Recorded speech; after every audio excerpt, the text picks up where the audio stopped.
I pledge allegiance to the flag of the United States of America and to the republic for which it stands, one nation, under God, indivisible, with liberty and justice for all. Regular meeting of the Board of Education will come to order. Call the roll, please. Farah, Here. Brown, Here. Fisher, Here. Hill, Here. Huey, Here. Lohman, Here. Wrigley. Here, all members of the board are present. A quorum is established. The first item on the agenda is the approval of minutes. Those minutes are from the Student Achievement Committee meeting of the 19th of September and the regular board meeting of the 23rd of September and the first closed session of that board meeting. The recommendation would be for board approval of the minutes as presented. So moved.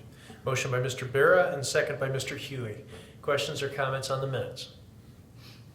Call the roll, please. Farah, Aye. Huey, Aye. Brown, Aye. Fisher, Aye. Hill, Aye. Lohman, Aye. Wrigley. Aye, motion carries. Communication, public comments, and participation. We'll start with board applause. Mrs. Brown, would you like to go first? I attended the Haunted Hallways put on by the Student Council last week, and I thought it was well attended. I thought it was a great community event. So good job, Student Council, on that. Excellent. Mr. Fisher. Yeah, we've had a lot of things going on in sports around the students around the school. So I think we need to give all the students their applause for their activities and the competition that they were in. And I'm sure that there's other accolades, individually, but I think that the high school's been represented real well with the students and the coaching staffs. Absolutely. It's hard to pick just one to point out. Mr. Barra. Unfortunately, I have nothing this evening. Okay. Mr. Huey.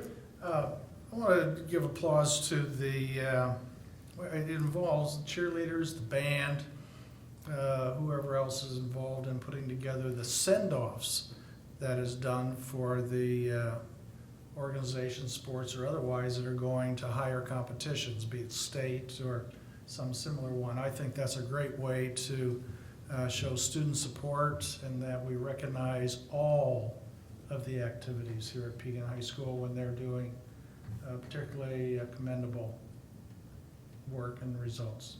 Yeah, that's a cool tradition that got started. I got to witness one a couple of weeks ago. I'm forgetting who it was now. Probably golf. Oh, golf. Yes, it was. Yes. Cool. Mr. Lohman. Yes, I'd like to take my opportunity to give my applause to last month we had the Easter Seals blackout, and I think I failed to recognize them.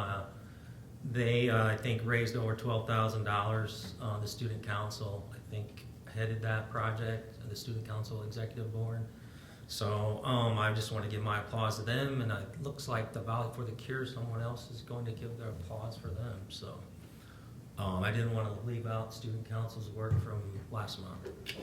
Absolutely. Mr. Hill. None for me tonight. Okay. Likewise, echoing Mr. Fisher's comments, our athletics have been phenomenal over the last month, particularly in both boys golf and the football team going to the state playoff series. Congratulations to those groups as well as every competing group that we have here. So with that, we'll recognize the volleyball team. Dr. Owens. If I can have them come over with me, coaches and players.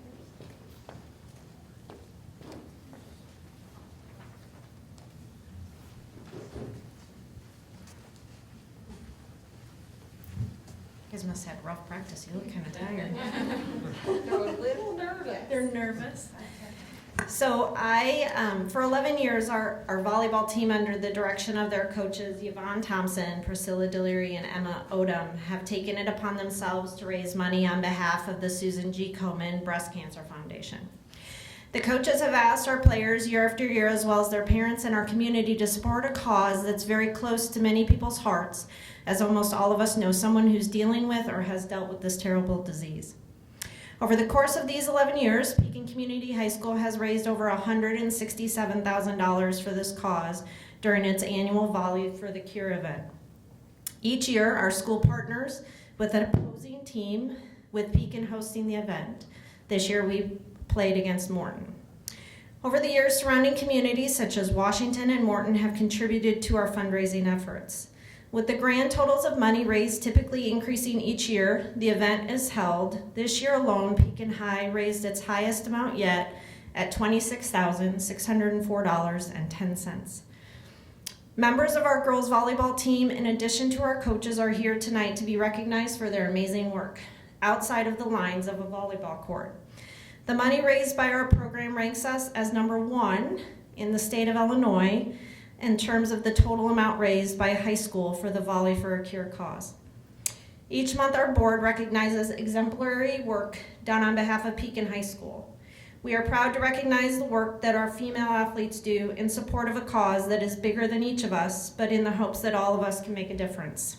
On behalf of our board and the administration and the entire Pekin community, thank you for all that you do each and every year as representatives of Pekin High, and congratulations on your continued success.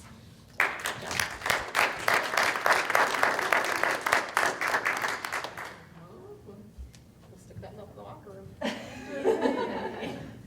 So congrats. Thank you so much, guys.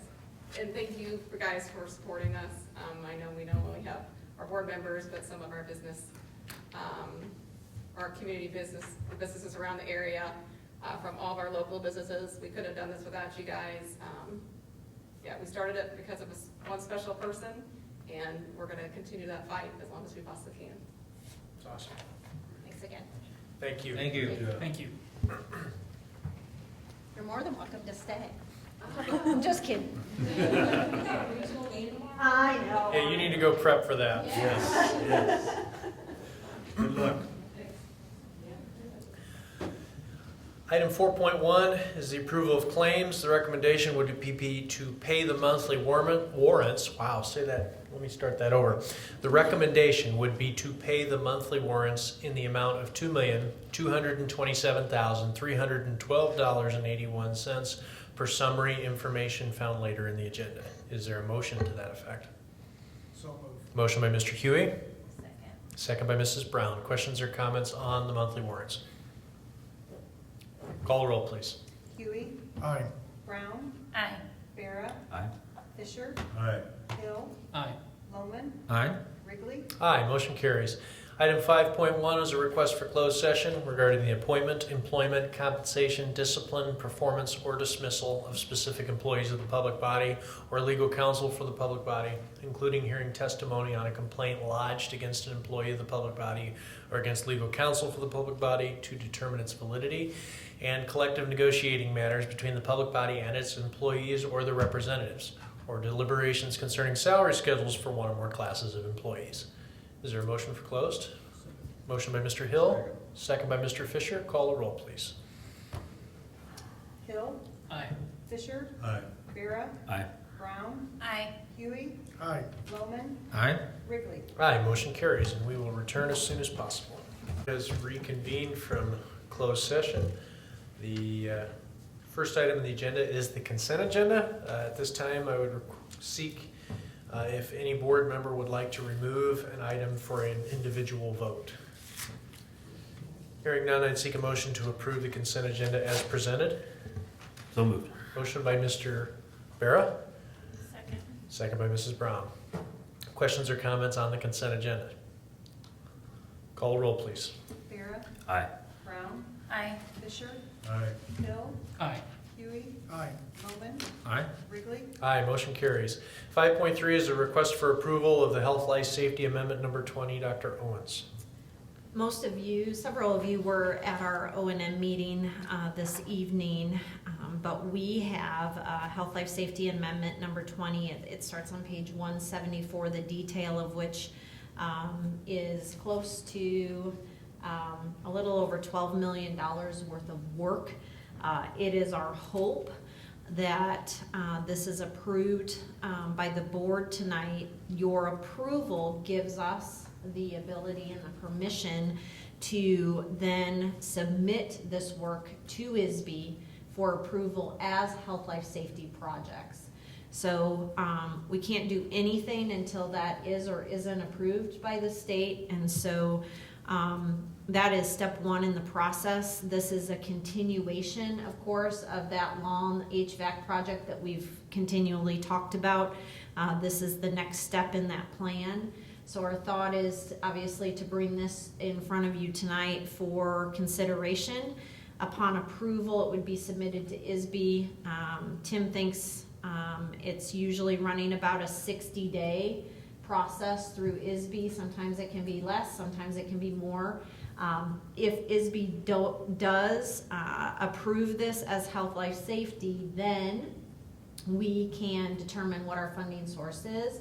But once it's deemed health, life, safety, then of course we can take out health, life, safety bonds if we have the ability to do so. So we are coming before you tonight to recommend approval of the health, life, safety amendment number 20 as presented.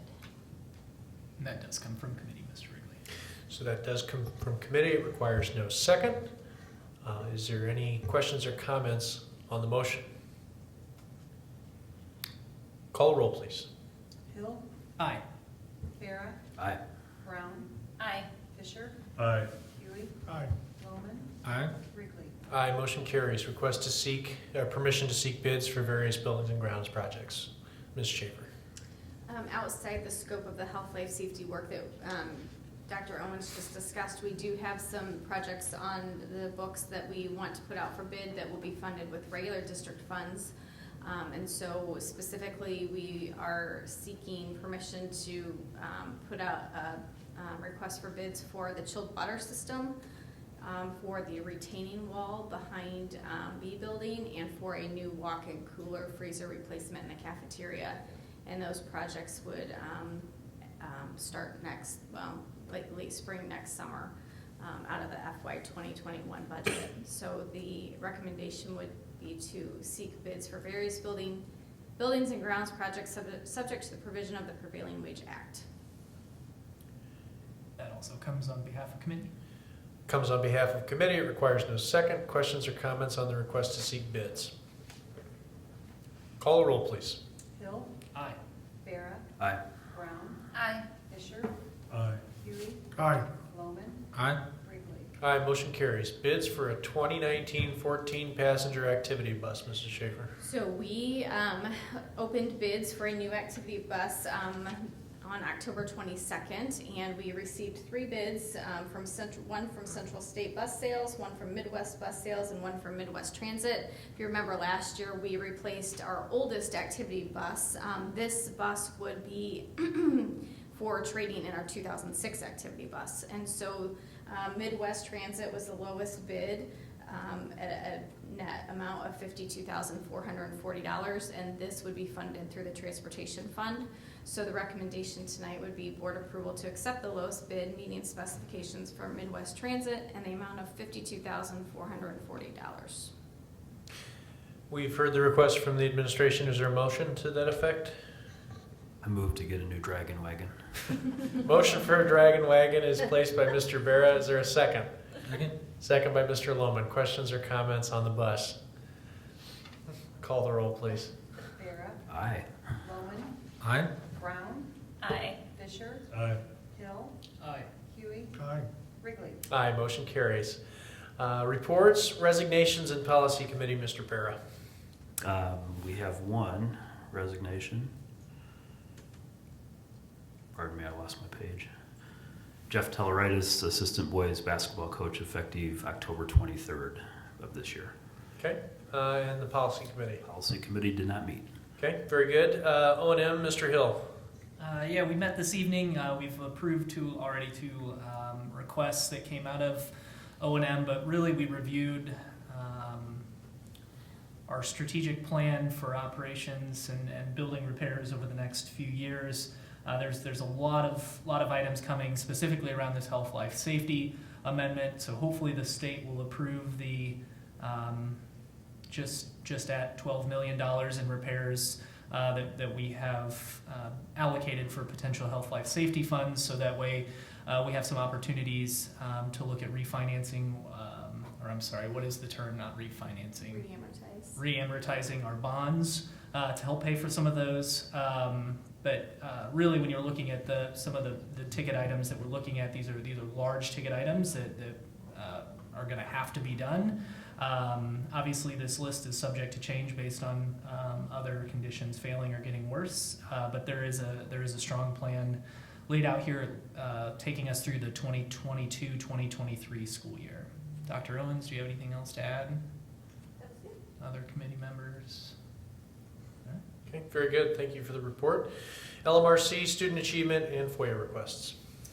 LMRC did not meet this past month. We did meet for Student Achievement Committee, and we continued conversations around the 5 Essentials survey that we do with all of our staff and students, and are focusing conversations around our 2 lowest, scores on that continuum of scores, and those happen to be around the impact that if students feel connected to the school and how they do or don't feel connected to Pekin High.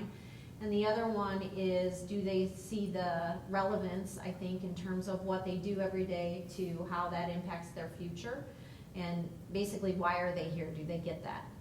Which is a little disconcerting because obviously everyone spends a lot of time and effort and work on behalf of educating students only to see on a piece of paper that they don't really see why it is they're here and how that relates to their future. So we are having conversations and have broken down those 2 areas that we're going to try to dive a little deeper into what is it that we currently do.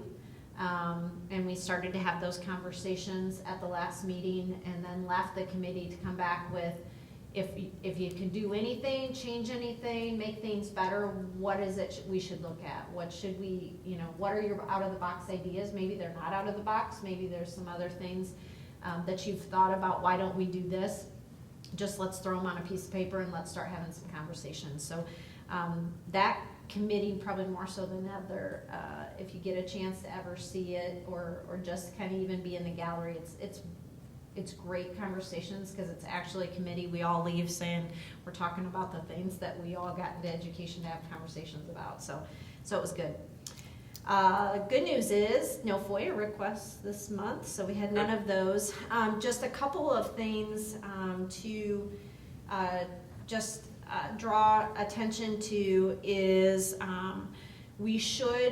I would hope by next board meeting, December at the latest, hopefully have in front of you a potential contract with the city of Pekin for buses. Fingers crossed. They're very much interested in that. So we've had some preliminary conversations.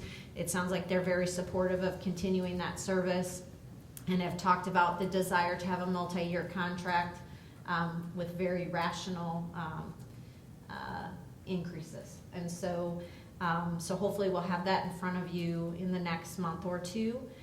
We did have a conversation, Carla and I had a conversation with a couple members of the city staff around a potential TIF that they are wanting to do the length of Court Street, basically from the east side of Walmart all the way basically down to all the way downtown business district, so all along Court Street. So they started to have a conversation with us about what that would look like, the impact that could have. Of course, they want to have a TIF district because they need to fund 2 reasons. Obviously, economic development is one along Court Street. The other is to try to find a funding source to fix Court Street because they don't have one. So that's their impetus there. So we started to have a conversation how that impacts us. Obviously, I think economic development and the pursuit of economic development for Pekin is important. And I said that. However, obviously how that impacts us and our ability to tax is something we need to continue to talk about. So they're going back, they're gonna talk to 108, they're gonna run some numbers and things like that, and we talked about if this is still, it sounds like they're gonna continue to move forward, that our desire would be the next time we meet, that we start to have a conversation that includes the board, so that there's an understanding of what the ask is in terms of that TIF district. So that's kind of on the horizon.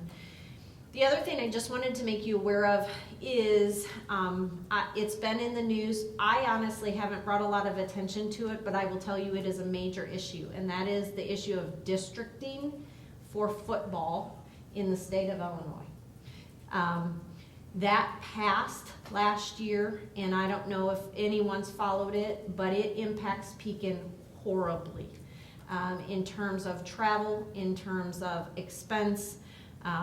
I think football's already suffering, not at Pekin High, but I think just statewide, nationwide in terms of numbers, just because of the concussion issue, other things that are impacting numbers of players going out for football. But basically this districting, the impetus behind it is people want to make the playoffs. And when you have conferences so even in our conference, Canton very rarely will make the playoffs, right? They don't get the 5 wins they need. They want a better chance, so it gives them the ability to be in a district of schools that are similar size. Schools similar size to Pekin are Alton, the normal schools, the Quad City schools. So normal would be the closest, those normal schools. The rest are hour and a half, 2 hours away. So travel time is impacted. You don't play a conference series anymore. You have 2 games that you could play conference teams if you want. So those conference rivalries are gone. So in the matter of this past year, you have several schools, of course, that are all for this, and you have several schools that are very much against this and the impact that it has, and of course we're one of those. There are schools that are writing a proposal to present to IHSA with, here's another option. Everyone makes the playoffs. Playoffs start week 9. That's your 9th game, and we basically do a bracket where everyone's in, and then you work your way through and have the championship like they always do on Thanksgiving weekend or whatever. So there's 2 different proposals being kind of floated out there. Barry has sent or spoke about the proposal that we are backing at Mid-Illini. It's mixed reviews. Canton does not support it. They want districting. There's several other Mid-Illini schools, to be honest with you, that this doesn't impact because they still get to play each other because they're all the same size. So they really don't have a stake in the game. But the hope is that we're going to sign on to this proposal. Several other schools are going to, and the hope is that gets presented to IHSA as another option. I think according to Barry, there's 2 different proposals that may be being floated. One is this new proposal, and the other is revert back to the way it was and leave us alone, I think is the other proposal. So I don't know where it's gonna fall, but there's definitely some people up in arms about this. So I think if it stays the way it is, it gets implemented. I don't think next year, I think the following year, if I'm right, but I could be wrong, so don't quote me. So I just wanted you to be aware of that and what our stance on that is. If you want a more impassioned version of that, you can talk to Coach Nutter, or you can talk to Barry, but that's my version. So anyway. Now, that's only football, right? It is only football. Mm-hmm. And it is playoff driven. Yes. That's what it's all about. So speaking of which, it's exciting, we get to make the playoffs, but anyway, that's all I have. Okay. Future agenda items. Are there any items that a board member would like to see placed on a future agenda? Hearing none, we'll move on to announcements. The delegation to III will be held the 22nd through the 24th of November. We can expect a packet with an itinerary, room confirmations, etc. In the coming days. For members interested, please complete the form provided for season tickets and return to Trudy Dodson by the end of the meeting. Parking passes will be issued to all those who complete a form. The next regular meeting of the board is scheduled for Monday the 25th at 6:30 in this room.